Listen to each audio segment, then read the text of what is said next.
Welcome to another episode of Paranormal, the New Normal. I am your host, as always, Jeremy, here trying to make the world seem a little more normal. And tonight, will we accomplish that? Possibly. It's very possible. But first things first, my guest, as always, to do that tonight is Mary K. Savarese, who is a author and paranormal experiencer. So, Mary, how you doing tonight?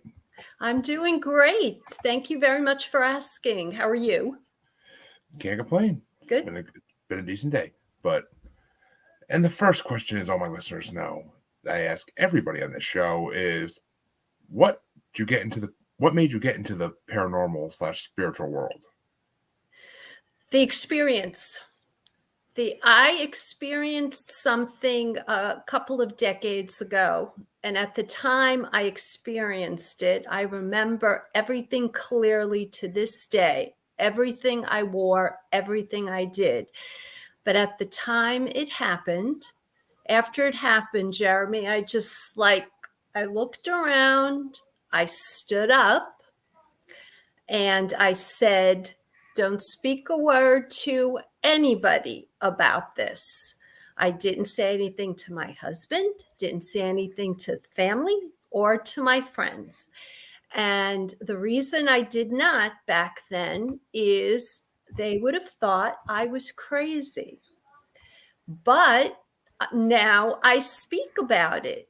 I think about it. I'm not obsessed with it, but I can look back and I can visualize my experience. And I enjoy speaking about it today. I'm not afraid. Back then I was afraid.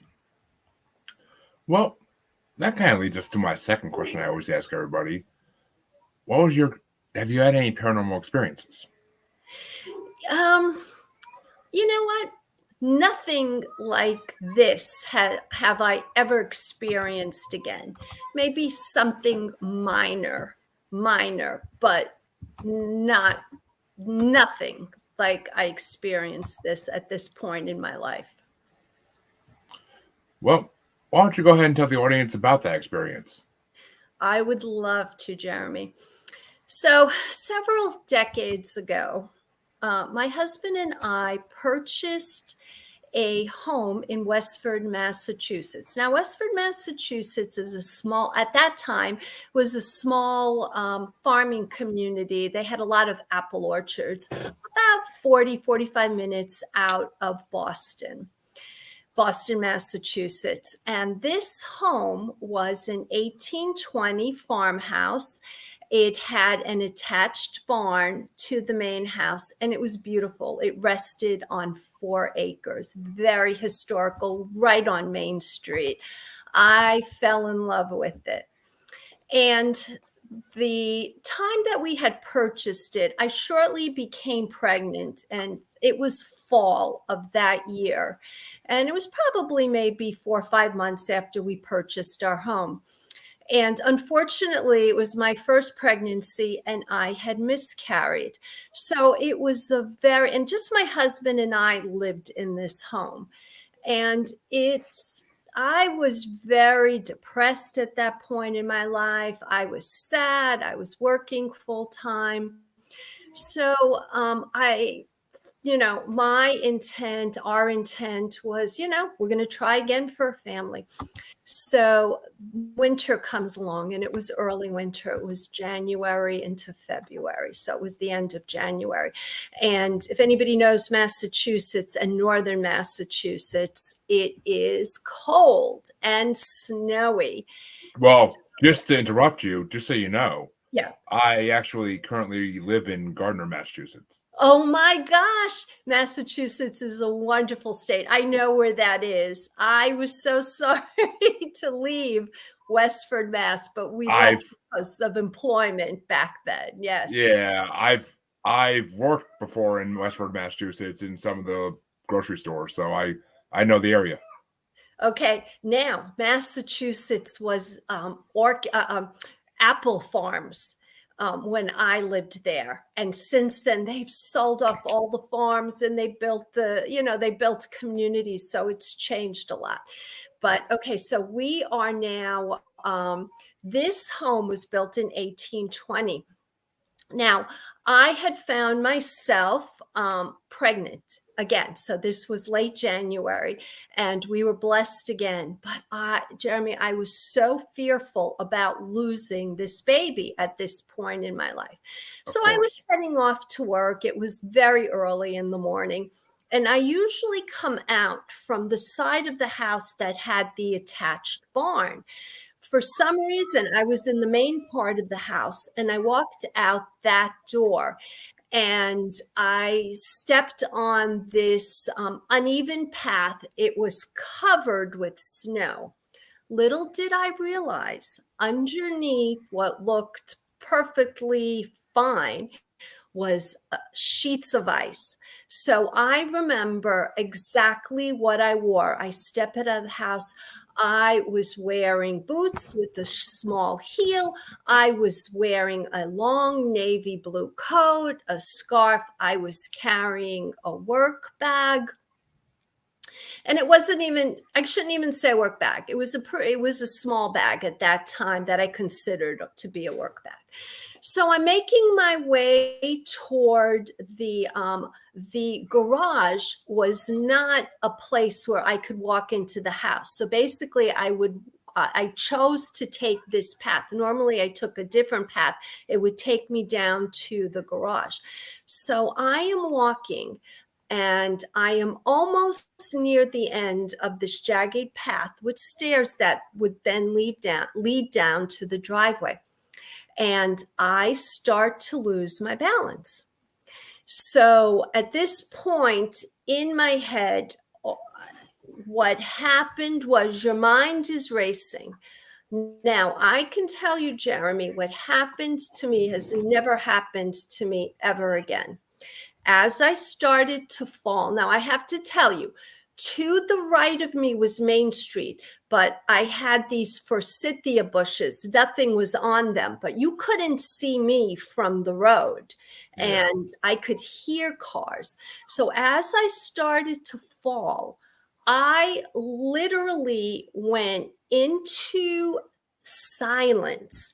Everything around me was silence. And as I started to fall, I was able to put my hands out, and it was as if my body was level to the ground. And I was able to have enough time to place my hands on the ground to balance myself and then to stand up. And once I stood up, I heard all the natural noise that was around me. So it was the most incredible experience I have ever had. And as I said, I stood up and I looked around, and you start to think, okay, what just happened? Is there something wrong with me? I was not blacked out. I didn't hit my head. I had enough time that I was literally floating inches above this snow-covered ice. And I had enough time to just put my hands out. Then my feet touched the ground. I was able to stand up and I walked away. I never told anybody, but I thought people would think I was crazy. Now, it was an 1820 house. I've never experienced, we lived there for about 3 years. I never experienced anything strange with this house, anything spooky. And I wonder, was it a guardian angel? Was it a benevolent spirit that lived in this farmhouse and just knew the vibes that I felt and like, the danger and I wanted to have this child and I feared anything happening to lose it in my life again. So it was an incredible experience. And was I afraid at the time? Yeah, I was afraid. I was afraid of what just happened because I knew in my head, I knew I experienced something supernatural. Was it good? Was it bad? I just tried to put it behind me. And I do. It's influenced my life going forward, in that I have no fear to this day to speak about it. I use it in, I write fiction and I write fantasy genre and time travel. I have no fear in writing about anything outside of this world. Well, that experience itself is miraculous. Like, why am I hearing an echo? But that's weird. But that experience itself is miraculous. Like, that's just insane. Like, I would almost imagine it would have to be a guardian angel of sorts. I mean, a Yeah. spirit, maybe, but I never really heard of spirits saving people like that. I mean, unless all the times we think it's a guardian angel, it really is a spirit. Who knows? I mean, that's the kind of stuff that we'll never know until many years down the road. But still, that's just miraculous. And my God, I would. If that my wife, I would have been calling the paper like, "What the heck was that?" But Oh, and Jeremy, I never told my husband. It's only been the last couple of years. And I do love to go on podcasts as yourself and talk about it, because people do experience it. And back then, like I said, it was a couple of decades ago, it would have been like a stigma against you. People would have looked at you like you're crazy. Like, what are you talking about? And believe me, I've fallen again carrying children, and boom, there was nothing that saved me. Kidding me? I got, my knees were skinned. I had bloody hands, and I was only bracing myself, dealing with the injuries. Yeah. Which, I mean, 20 years ago, that paranormal wasn't then what it is now. Now it's a lot more public and prevalent than it was back then. But hence the name of the show, Paranormal the New Normal. But and so I'm assuming that the pregnancy worked out for you and you were able to finally have the family you wanted. Yes, everything worked out beautifully going forward. I ended up having 3 children. So everything worked out great. Lovely. And it's Westford on Main Street. I swear to God, I probably have driven by the house because I can remember now. It's Westford. I used to go work in the Market Basket in the Whole Foods in Westford. Yes, Market Basket. Oh, it was a beautiful town. We were sorry to leave. It had to do with the employment at the time, and but it is a beautiful town. And again, it's a historical town. And what you had on Main Street, those were all the older homes. Those were homes that were, 150, over 200 years old, if not older, which is what you find in Massachusetts quite a bit. Yeah. So, there could always be a spirit there somewhere.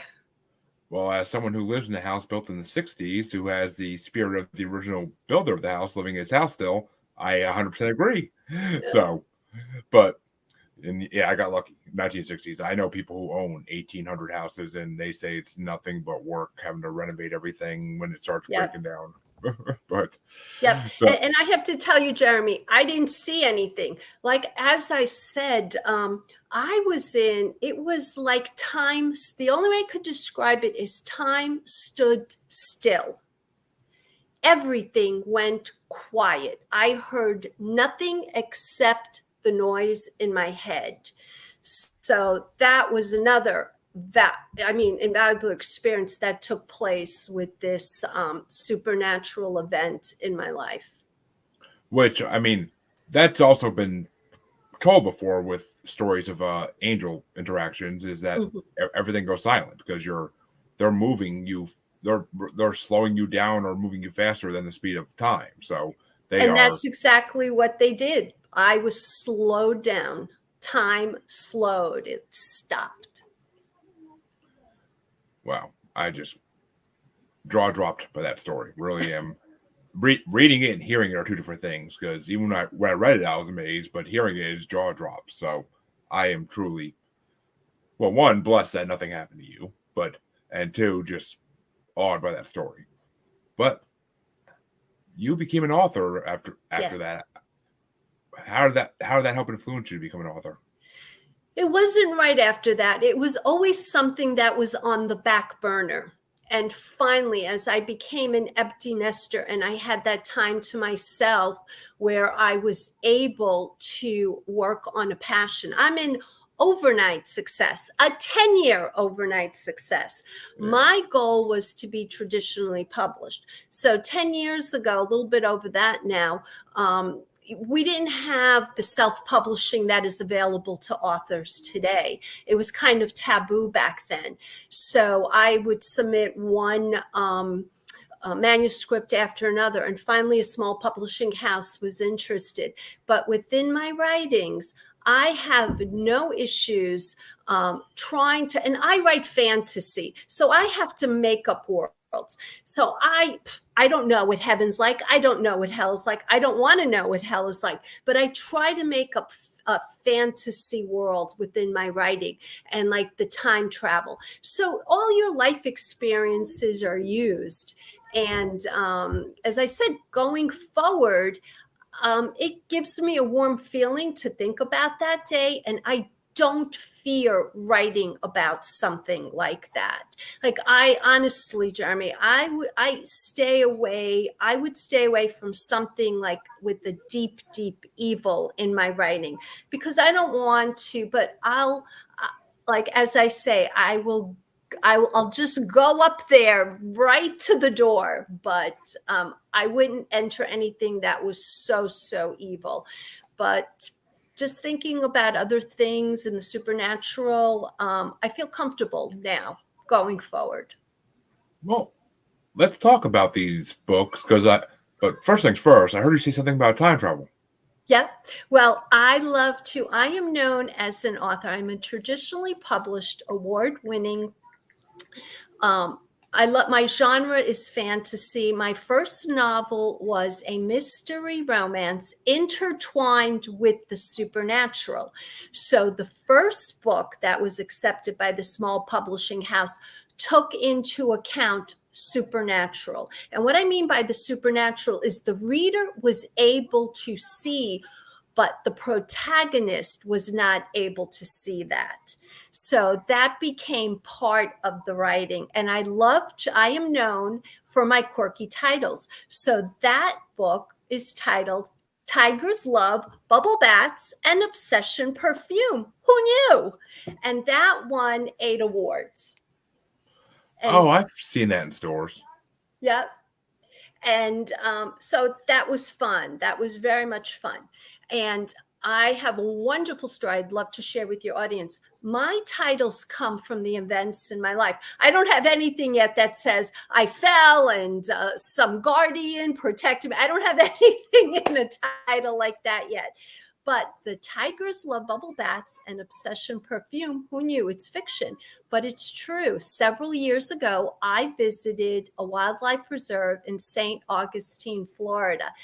And the end of the tour, I was looking at this 15-foot wide vat, 5 feet high, overflowing with bubbles. And I stood in front of this very thin cage. And on a ladder was the wildlife handler. And I said, okay, what's going on? So I watch this beautiful 600-pound tiger walk across the plank, looks as though he's taking off a robe, slips into this vat of bubbles, and the wildlife handler sprays Obsession Perfume on his tongue because it is a calming agent for tigers. They love Obsession Perfume. And I said to myself, that is the story. That is the title of my next novel. And I wrote a mystery romance intertwined with the supernatural with that title. Love it, one, because orange and black have been my favorite colors since I was a kid because of tigers. I absolutely, that was my favorite animal as a kid. That my favorite proven to exist animal as a child was always tigers. Anytime I went to a zoo, that's why I had to go see. Like, I pushed my parents to go see the tigers. Oh, and you might say it's because of Calvin and Hobbes, but I don't know. Such beautiful creatures. Now, since that book was written, so many interesting things have happened regarding tigers, right? You have the whole situation with Tiger King that during COVID just exploded. So now you Yeah. heard more about tigers. And what that led to was, see, people, this reserve that I visited was an old, and still is, an old folks home for big cats, lions, tigers, jaguars.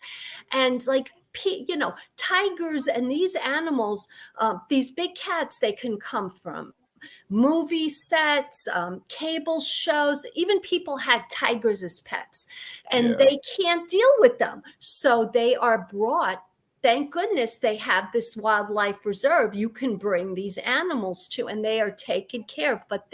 And that became very much the metaphor for my book, my novel, Tigers Love Bubble Baths and Obsession Perfume. Who knew?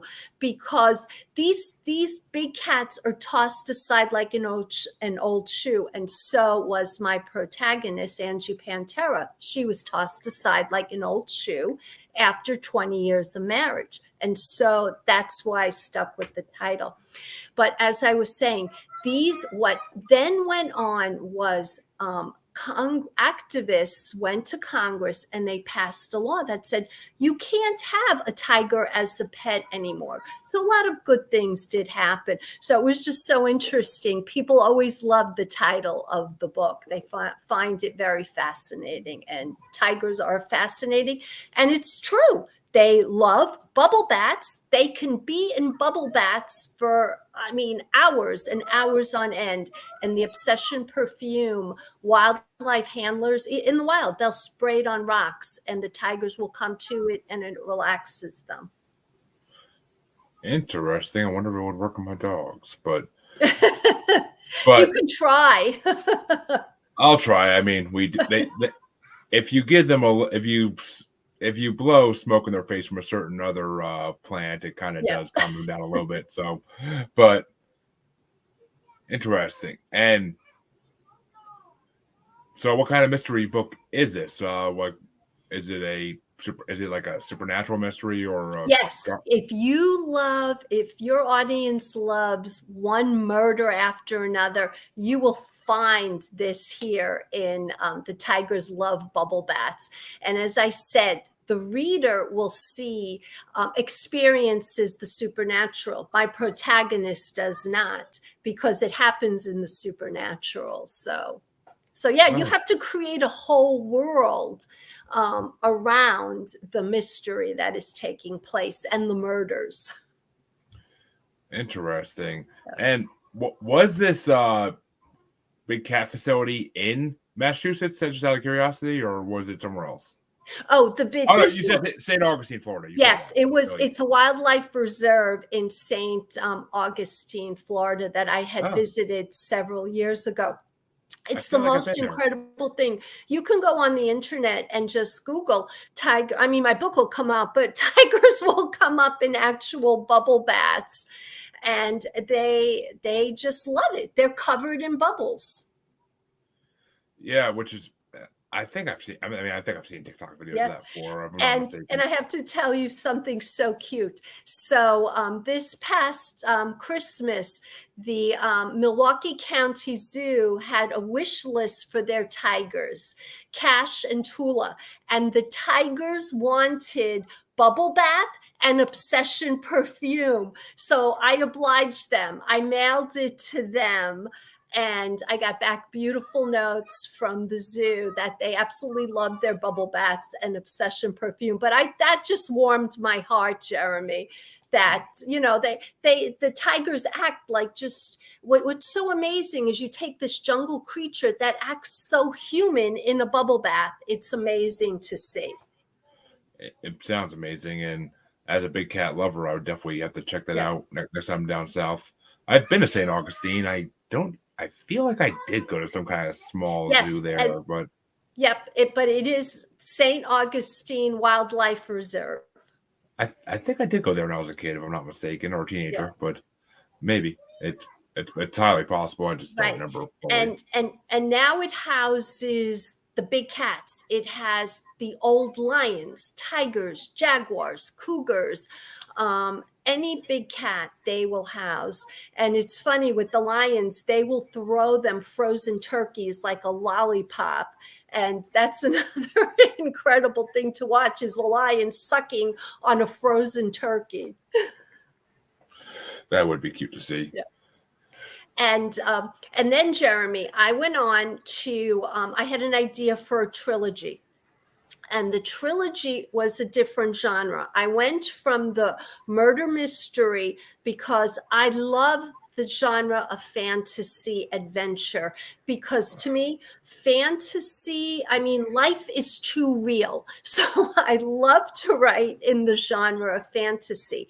And there I had to develop. So the first book of the trilogy, again, as I told you, I work with quirky titles. It's titled The Girl in the Toile Wallpaper. As you can see behind me, The Girl in the Toile Wallpaper. Now, people know toile. It's an everyday item. It's fabric, it's wall covering, but it tells a story. It's very dynamic. It's usually two tones, two very bright colors. And if you can see behind me, and I'll also hold up something, it can be anything, contemporary, old fashioned. It tells a story of, and I love toile wallpaper. So I had this in my home. And I saw betrayal, I saw love, I saw time travel, I saw adventure, and I wrote around that. So, And as Rob said, life is way too real. Well yes. said, Mary. And hello, Allison. Thank you for watching. Hello. And it's actually funny that you said that everybody knows what toile is. I never heard the word till today. So, right. But right. I'm not. You know exactly what it is, but you don't hear it as toile. And sometimes when I'm interviewed on a podcast, the interviewer will be cute and funny. They'll say, the girl in the toilet wallpaper. So I honestly thought that's what it said. But when I read it, I honestly thought that's what it said. But so that Jeremy is the first book in the trilogy. The second book is still being edited and it will be published. I'm with a new publishing house. It'll be published. Excuse me. Let me just get a drink of water. Of course. Sorry about that. That'll be published in early spring. And the second book in the trilogy is going to be, it pulls out a theme from the first book. The third book in the trilogy will bring you back to some of the major characters. And I've had to create a supernatural world around the second. It's one of the hardest things I've ever done. Interesting. And yes, I agree. I'm a lover of fantasy adventure too, as a huge Star Wars and Marvel fan, obviously. Yes. Because I mean, escaping reality is just one of the best things about movies. And as much as I love a good based on real life movie like Ali or King Richard, or just to name a couple Will Smith ones I saw lately, but besides movies like that, which I like, but they don't let you escape from reality. You're still hearing about reality's messy problems instead of going off in a world where none of it could ever come true. And that's the great part, because it's just, or even if elements of it could come true, like it's still the fact that most of it is just pure fiction, and it's just it's escapism. That's what it is. It's love. Yes. Yep. And we need to escape from real life. So that's what I love to do, is to give people adventures. And my books are easy reads. I am fiction. The Tigers book has won 8 awards. It's been a bestseller on Amazon. The Girl in the Toile Wallpaper has just recently won 3 awards, the New York City Big Book Award and Royal Dragonfly, for fantasy and young adult, but it's for young adult and older. And I'm just thrilled and I'm humbled with that. And it's just a wonderful escape. As I said, real life is too real, and we need an easy read, to just escape from what we deal with every day. Yeah, one of my first guests on this show is an author, and Brandy Alexander, and she wrote it's a supernatural religious book about a boy who can see ghosts, including his dead brother. Okay. And basically his ghost help him become a detective, and they basically end up involved in the middle of a war of demons trying to take over Earth for the devil, of course. So I mean, I actually read the whole book because I had surgery at the same time, and I had time to read actually, and I read the whole book before the interview. You could tell in the interview how excited I was about asking the questions I had to ask about it, because it was Sure. just mind blowing. Yeah. But it reminded me, it's a good like young adult type book. Yes. Same, and it just was very enjoyable. But so I'm a big fan of those. But can you delve a little more into the girl with the Toile wallpaper? Yes. What are they like? What basically is like? I don't want you to give too much away because people need to read it. But what is like the very loose description of like the storyline? Yes, and basically what it is loyalty to family and a betrayal. And so basically, I start you out in the contemporary, but the girl in the Toile wallpaper was placed into the Toile wallpaper because of her heart. She wanted to love who she wanted to love. But and I take you back to a time in Italy, and there are times that it's true today, where arranged marriages, but the girl in the Toile wallpaper wanted what her heart wants. Well, others don't, so she's placed into the Toile wallpaper by an evil nobleman who requests this wizard to. So it takes you on a nice adventure, and it really throws you out back. So it takes you from the contemporary back in time and throws you back out into the contemporary, where our little issue is trying to be solved. How to get the girl out of the Toile wallpaper. Interesting. That definitely throws a little more in there, especially the fact that you said wizard. So I mean, any book with a wizard is always good. It goes under the category of science fiction. It has time travel in it and the fantasy. So it's a different genre, but it's a fun genre because it is an escapism, basically. Yes. And are those your only two books written so far, or do you have? Yes, those are the two. The second in the trilogy will be published early spring, and then the following year, the third book in the trilogy, which will bring you more back, which will bring you to some of the major characters in the first book, The Girl in the Toile Wallpaper.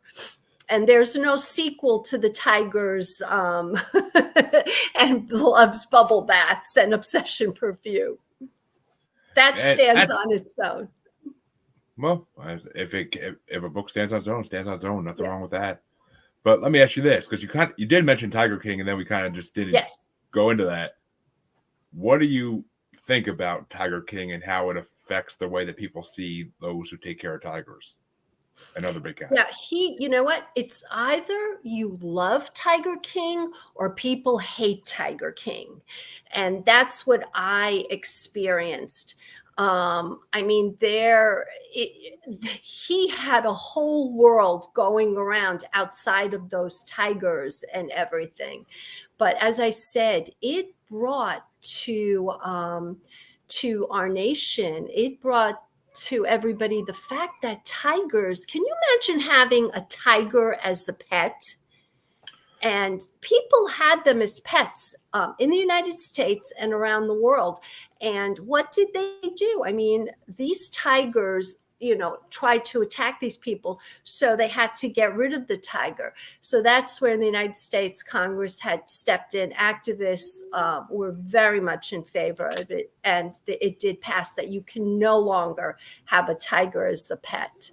But Mike Tyson has a lot of tigers, I understand, as pets, and he sleeps with them and he loves them. Oh, he does. And I've seen videos of it. He's adorable with his tigers, but I mean, who wouldn't want to? I mean, I can't imagine owning a tiger. I mean, I own 2 mastiffs, so it's kind of close in size. It's close in size, but I mean, tigers. I always wanted to own one since I was a kid. I know it's a dumb idea to want to own one, and I never would because I mean, they're wild animals. Unless you get them like right after they're born and you can really domesticate them, like Yeah. then you're not going to be able to like tame them enough to live with them and not get attacked eventually. I mean, that's one pet you don't want to forget to feed for a day. Because then, Exactly. Exactly. And I mean, wouldn't it be wonderful to take a bubble bath with the tiger? But who would do something like that? I mean, if I was Mike Tyson and I had Yeah. a You big never indoor know. if I had a big indoor hot tub with bubbles, then yeah, Yeah. maybe I would gladly do that. That'd be fun. Yeah. But I And mean, tigers are the only big cats that do love water, yeah, and they true. love their bubbles. Oh yeah, I mean, in the jungle where they live, I've seen videos of them swimming down rivers and Yeah. whatnot. I mean, you never see that with lions or No. maybe. I mean, I think maybe a jaguar or a leopard will once in a while, but not like they don't Oh, look for it. no. Tigers love it. And they're in July, the end of July, I believe it's July 29th, there is an International Tigers Day around the world. So they are beautiful creatures that They need to be protected. They do, because I mean, it's a freaking travesty that they've been hunted almost to extinction. I mean, it's Yes. getting better. It's getting better now, but there's still big game hunters out there that want to do it, and Yeah. it's just sad because I mean, I can't these horrible human beings who shoot these beautiful creatures. Yes. Let them live their lives in the nature. Let nature Mhm. take its course. Don't interrupt that with just to prove you're a tough man. Like that's what you think you're doing. Like you're not.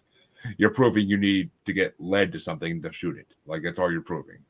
I mean, it's just it's sad. I can't stand it. I mean, I'm no PETA member or animal rights activist. Like it's just it disgusts me to no end that people would do that I to. know. I mean, I love that. Very sad. I love that they made it illegal to harm animals, like when you own them as pets. I love that's a felony now. That to me is the greatest thing to ever happen because Yep. I'm so sick of hearing these stories of dogs and cats getting beaten and neglected. It's just horrible, horrible. But so any idea where you want to go after the trilogy with your books? Like any ideas for subject matter you want to Oh, hit on yes. next? I plan to stay within the fantasy adventure genre, and I have a gazillion ideas that I don't think are out there. I mean, you twist and you do everything else, but for me, it's a passion. It's I say to people, if you have a passion, it doesn't have to be writing; it can be anything. And it's a passion when you can't wait to get out of bed and do it. Never give up on your passion, because there's a million people out there that'll say, hey, what do you know? You're no good. But if it's truly something in your soul and your heart and you live it, stick with it. As I said, it took me 10 years. My goal was to be traditionally published, and it took me over 10 years before my first book was traditionally published. Yeah, I mean, to be an author is a long, arduous task sometimes because there's so many of them out there that it's hard to get accepted to publishing houses. And it's a different world today because they have opened up different avenues for authors. So before, you never even had a chance of getting published. So nowadays, it is truly wonderful that you're able to self-publish, and it's a whole different level. It's no longer taboo. And there's so many brilliant people out there that it's wonderful to see. It is. I've a lot of the authors I've talked to on my show are self-published, and it's a very. I mean, I can't say I'd want to be self-published because I feel like you get way more noticeability if you're published by a publishing house, because then it's people who will work for you to promote your book instead of you having to do 100% of the legwork yourself. I mean, which could be overbearing for anybody. Yeah. And my books are everywhere. They're on Amazon. They're in Barnes and Noble, independent bookstores, which, took a hit during COVID, and many of them have closed, but if my book's not on the shelf, they'll order it. It'll be in the next day. But I always try to support the independent bookstores. They're just so wonderful and warm, and they love you to come in, and they offer so much to a community. And I have an author website. I'd love for your audience to come and visit me at www.maryksavares.com, maryksavarese.com. Yes, which I will, of course, put that website right in the Thank you. description of the podcast so they can just click on it or copy and paste. But, Yeah. and, well, let me ask you this before we Yes. wrap it up. Any possibility of writing a alien fiction book in the future? You never know. To be honest with you, I probably not for me. But within the supernatural, I am so comfortable in that world where I am, my second book in this trilogy that is coming out, I've created worlds around the supernatural. Around heaven, around hell. So that's what I've created. So I'm very comfortable there. Aliens, not so much. Well, actually, so I mean, some people believe that the idea of heaven and hell are tied to aliens in ways because that's what really lives in there. It's just Yep. different what's wrong? Different beings that we don't Yes. recognize as something we know and that exists. So we call them angels and demons, but could they just be extraterrestrials that we don't know exist? Highly possible. Sure. So Anything's possible, right, Jeremy? oh, in this day and age, Yeah. yes, anything is possible. The stories I've heard on this show will tell you that. That's for Yeah. sure. Well, so why don't you give them your website one more time and anywhere else they can find you if they want to reach out, possibly another podcaster. A lot of podcasters listen to my show. So Oh, thank you so much. Yes, they can find my books under Mary Kay Savarese on Amazon, Barnes and Noble, any independent bookstore. And please visit me on my author website, www.maryksavares.com. Mary Kay Savarese. Connect with me there. well, I want to thank you for coming on, Mary. It's been an honor talking to you, and I definitely going to check out your books because they sound very intriguing to me. And I might add to my growing collection. I kind of have a collection growing of people who have been in my podcast and their book. I have like a collection of their books basically, and they're growing. I haven't had time to read any of them yet because of life, but I do like to actually own physical books. And I mean, yeah, I love Kindle. It's nice and easy way to read Yes. books, but I like to actually hold the book in my hand once in a while. That's so wonderful to hear you say that you love to hold a book because you're afraid that someday that may go away. Hopefully it won't. But again, and for me too, Jeremy, it's been an honor to be here with you. Well, let me just say the only way I see that day coming is if it's a zombie apocalypse, and on that chance, I I'll just go like hold up in a bookstore for a while. I'll be good. but but yes, it's been an honor having you on, and I appreciate you coming on. And to all my listeners, you know where to find me, and I will see you in half a week. Please go check out Mary's books. I guarantee it'll be worth it. I will catch you all next time.